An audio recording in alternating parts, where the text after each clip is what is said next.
Hello students, welcome to Dr. Sourav Sir Classes. So the next question for, as we know, we are solving for Madras School of Economics expected question for 2025. So here let us read with the question together.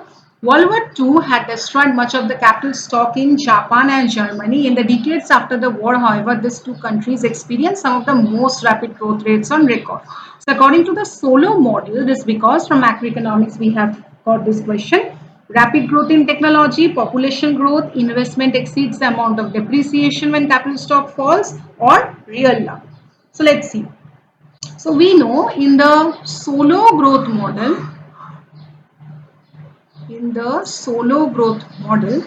economic growth is driven by capital accumulation for technological progress and labor force growth. So after World War II, both Japan and Germany experienced rapid growth rate, and because they were rebuilding from a significantly reduced capital stock, which gave them an opportunity to catch up. So here what we are having the concept, there is capital per worker which will increase, leading to higher productivity and output, and after the war both countries had a lower capital stock.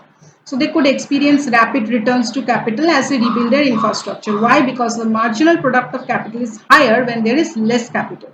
So what we can understand from this, that investment leads or exceeds depreciation. Why? Because the capital stock was low. And since the capital stock was low, so even moderate levels of investment could lead to significant increase in output as the economy was able to make better use of the additional capital more efficiently. And the catch-up effect is what? Catch-up effect here is that sometimes you can also set it as convergence. Convergence. So means that country with low initial capital stock can grow faster than those with higher capital stock because they can more easily adopt existing technology and practices. So what we can define here, that investment exceeds the amount of depreciation when capital stock falls. This will be your correct answer for this question because the rapid growth was due to rebuilding capital after the war, which led to high return on investment.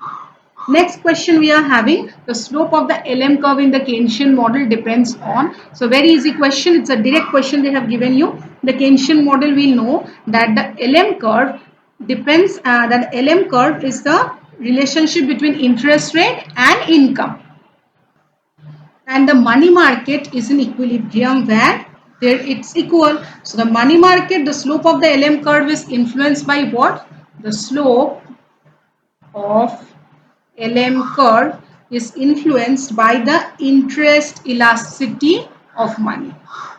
Interest elasticity of money.